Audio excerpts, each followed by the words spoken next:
大家好，歡迎嚟到 Big Dog Channel。今日帶大家去食沖繩料理，大家要記得睇到最後啦。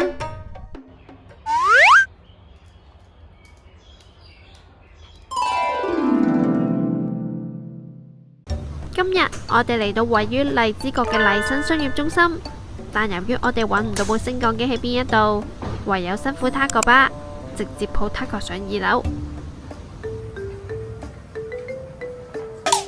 上到2樓，Taco可以自己行下啦。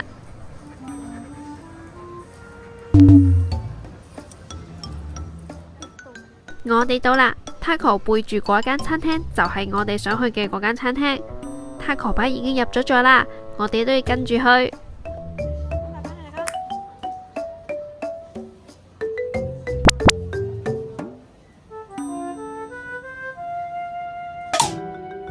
我哋係光明正大咁帶Taco入嚟㗎，因為餐廳本身係設有寵物友善區，成排台凳都係屬於寵物友善區，所以空間感十足，唔覺得逼。鋪頭除咗空間感十足之外，裝修佈置都有一手㗎喎。我覺得鋪頭嘅日式佈置用嚟打卡一流。剛才喺大門口見到幾個餐牌，覺得好吸引，想快啲叫嘢食。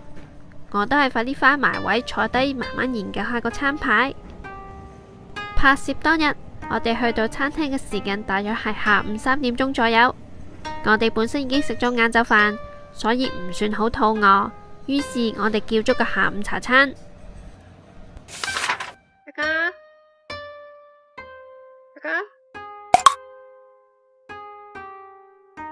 喺等候食物嘅呢段時間，我哋嚟做個突擊檢查，檢查下地下嘅衛生情況，因為大狗多數企喺地下。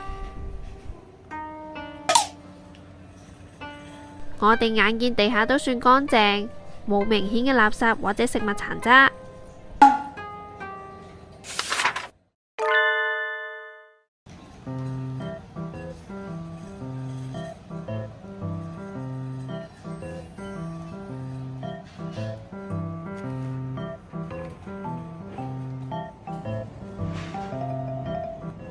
我就趁熱食咗個烏冬先，我覺得烏冬嘅質地偏硬身。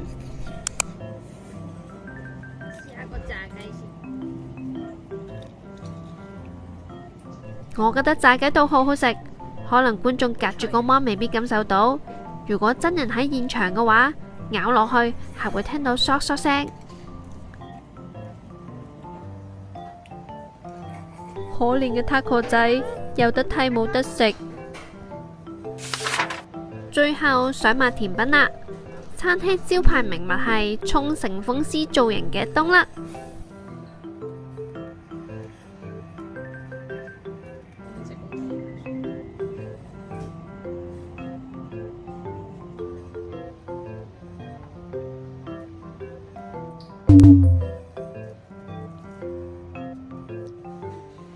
咦，原來我仲未介紹餐廳叫咩名？餐廳係叫做沖繩二段料理居酒屋。我哋埋咗單走咗嚕。我覺得餐廳空間感好闊落，食物又好味，最重要嘅係餐廳設有寵物友善區，大狗都可以光明正大入餐廳，所以我哋非常推薦俾大家。今次嘅分享就嚟到呢度啦。如果大家中意呢條影片，就俾個like支持我哋。我哋喺下一條影片再見，拜拜。